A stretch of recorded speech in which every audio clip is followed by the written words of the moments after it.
Hello and welcome to the Toshogu Podcast, where we break down the latest news, breakthroughs, and ideas shaping the future of artificial intelligence.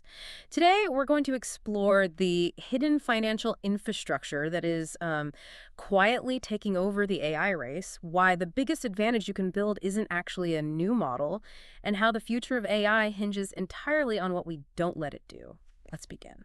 Yeah, the shift we're seeing right now is just, it's a fascinating pivot. Right. We are moving out of this purely digital realm of algorithms and code Yeah.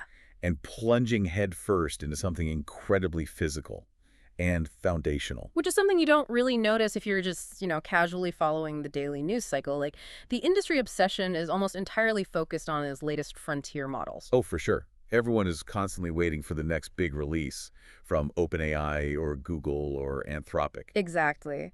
We track the benchmark scores, we marvel at the conversational capabilities, we test how well it can generate Python code. But while we're all staring at our screens, the real arms race has completely relocated. It really has. It has spilled out into concrete, steel, and high finance. Because we're hitting a wall where the constraint on innovation is no longer just mathematical. It is physical. Yeah. And above all else, it's financial. Which brings us to a massive market-moving development that really illustrates this shift perfectly. Right. We are looking at reports that NVIDIA is currently in talks to invest up to $3 billion in SB Energy. $3 billion. That's a massive number. It is. Now, SB Energy is a SoftBank-backed infrastructure developer, and they are specifically building a planned data center campus in Ohio for OpenAI. Wow. Okay. Yeah, and the reporting suggests that half of this $3 billion could be invested the moment the agreement for the Ohio campus is signed, and then the rest would come around a planned IPO for SB Energy. Right. And while this remains unconfirmed by the companies themselves, the signal it sends to the broader market is just deafening. Oh, absolutely. Especially when you consider the sheer scale of the project surrounding it. Because this $3 billion is honestly just a tiny fraction of the puzzle. The broader conversation surrounding this specific Ohio data center campus involves roughly $100 billion of credit support. $100 billion. $100 billion. I think we need to just pause and let that number sink in for a second. It's hard to even wrap your head around. It really is. We are not talking about a software startup raising a seed round to, rent some cloud space on a server. We are talking about the kind of capital you need to construct a small city from scratch. Yeah, exactly. It's like we've stopped arguing over who can design the fastest race car, and suddenly one company is buying up all the oil fields and paving the international highways.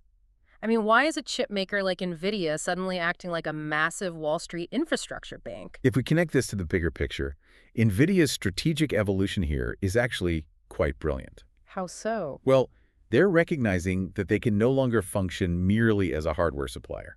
If you just sell chips, eventually your customers might run out of the capital or the physical space. Or the electricity. Right, the electricity to buy more of them. So NVIDIA is orchestrating what we call the capital formation layer of AI. Oh, yeah. Okay. By stepping in and financing the ecosystem, helping to fund the physical infrastructure and the power grids needed to house their chips, they aggressively expand the total addressable market for their own hardware. So they're essentially buying the farmland so they can guarantee someone will buy their tractors? That is a great way to look at it. And simultaneously, they're gaining massive influence over where and how the next generation of computing power is actually built. Because they're ensuring the bottleneck doesn't become the physical world. Precisely. And if you look at this from OpenAI's perspective, this partnership is just as critical for them. Right, because they need the space. Yeah, it means securing dedicated, massive-scale infrastructure without having to rely entirely on a single cloud provider like Microsoft or Amazon. That makes total sense. If you are OpenAI, you don't want your entire existence bottlenecked by another tech giant's server availability. Definitely not. You want your own dedicated pipeline. And this flow of billions into physical data centers, well, it fundamentally alters how the entire AI industry is structured. It completely shifts the landscape. It takes us from what used to be a really simple two-step process to a massive, multi-layered stack. And the expansion of this stack is perhaps the most critical structural change in the technology landscape today.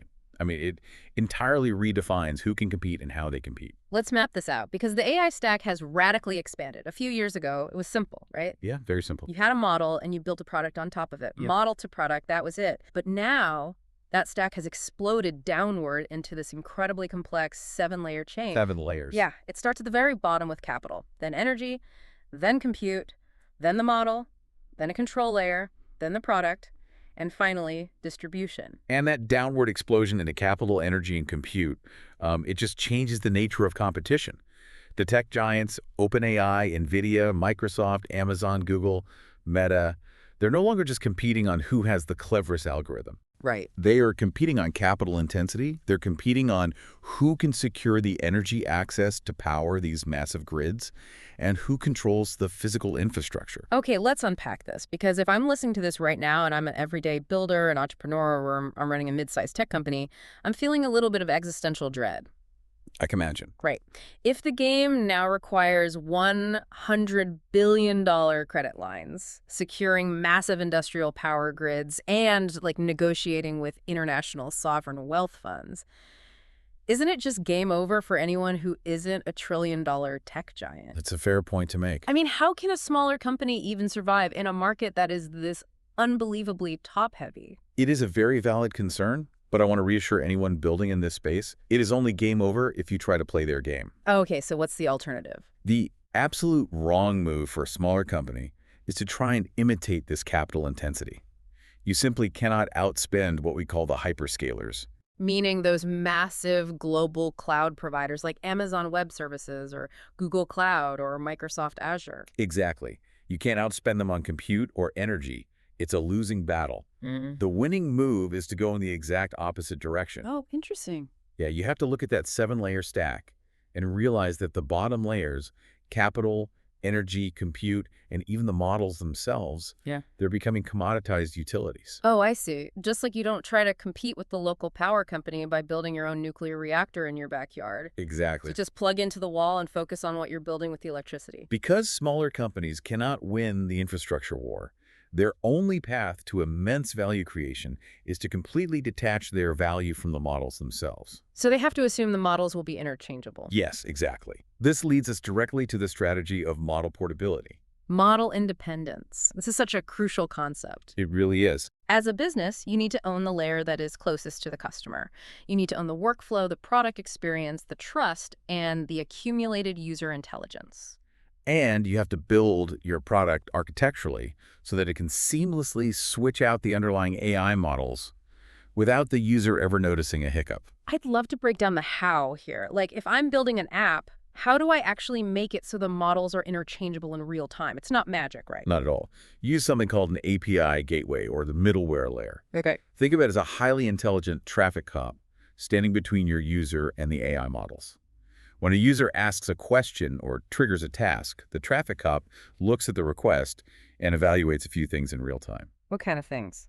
It checks for latency, it checks for cost, and it checks for reliability. And just to clarify for everyone listening, when we say latency in this context, we are simply talking about the delay, how long it takes for the AI to start generating its response, right? Correct. The traffic cop checks which model has the lowest latency at that exact second, which one is cheapest for this specific prompt, and which one is currently online and stable. Wow. Yeah, and then it routes the request automatically to that specific inference provider. And the inference provider is just the company actually running the servers that generate the AI's response in that moment. Yes.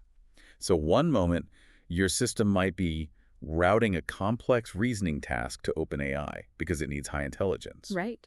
And then a split second later, it routes a simple formatting task to an open source model running on Amazon because it's 10 times cheaper.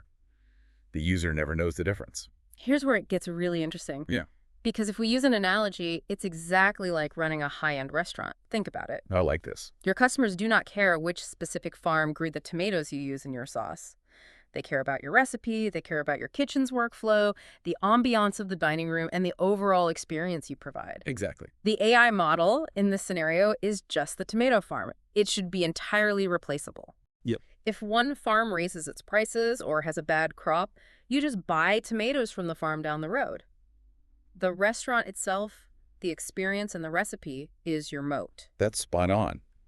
The true defensible asset is the structured intelligence accumulated around the user. So, human intelligence infrastructure. Yes. We can call this human intelligence infrastructure. So you let the mega corporations bleed billions of dollars fighting over who have the best tomato farm, and you just sit back and reap the benefits of cheaper, better ingredients for your restaurant. Exactly. You don't compete. You leverage their war to your advantage. You turn their massive capital expenditure into your cheap utility. Yes, but there is a catch. Uh-oh. What's the catch? As you build this pristine, user-centric layer, and as you orchestrate these incredible workflows, you are increasingly relying on models that are becoming more than just simple text generators. That's true. They're becoming highly capable autonomous agents. Right. Because ensuring a smooth workflow is one thing when the AI is just writing a summary. But as these replaceable models become autonomous agents capable of actually executing multi-step tasks on your behalf, well, a new existential problem emerges for your restaurant. Oh, absolutely. You have to ensure the chef doesn't decide to completely rewrite the menu, insult the customers, and burn the kitchen down. Exactly. We're moving from a paradigm of capability to a paradigm of safety and governance. We are seeing a very clear acknowledgement of this shift in the industry right now. For sure. For instance, the Anthropic August Risk Report provides a vital look at this dynamic. Yes, looking at those insights is fascinating. Because, the current risks of AI autonomy are generally assessed as low right now. Right. We aren't dealing with rogue superintelligences taking over the power grid today. No, thankfully. But the uncertainty around model behavior is rising rapidly as they get smarter. It really is. As we deploy these advanced agents into the real world, it demands serious monitoring, intense sandboxing, and very explicit access control. And what's fascinating here is the psychological and market shift this creates. As AI agents become more capable of executing complex goals, the market's priority is shifting. In what way? Businesses will soon care far, far more about what a system is allowed to do rather than what it can do. Yeah. Capability is no longer the differentiator control is. Yeah, nobody wants a highly capable AI if it accidentally emails your boss a draft of your weekend grocery list instead of the quarterly report. Exactly, or worse. So what does this actually mean? How do you implement that control layer we mentioned earlier in the stack? It means that every meaningful autonomous action an AI takes must have clearly defined permissions. Think about sandboxing in practice. Before an AI agent can execute a command on a user's computer, it operates in a simulated, read-only environment. It has to have traceable context, meaning you can see exactly why it made a decision and what data it looked at to get there. That makes sense. It also requires completely reversible actions. If an agent deletes a file or sends an email, there must be an undo button. Oh, that's crucial. It needs visible provenance, showing exactly where a piece of generated information originated. And crucially, it requires human approval for any high-impact steps. Wow. That is the aha moment for me. Yeah. It completely changes the definition of what a premium feature is in software today. Oh, so? Well, in the past, a premium feature was, invisible back-end engineering that just did everything for you magically. Right. You push a button, and the software handles the rest in a black box. But in the age of autonomous AI, premium is the exact opposite. It's about transparency. Yes. Premium is the AI slowing down, showing its work, proving its sources, and explicitly asking you for permission before it acts.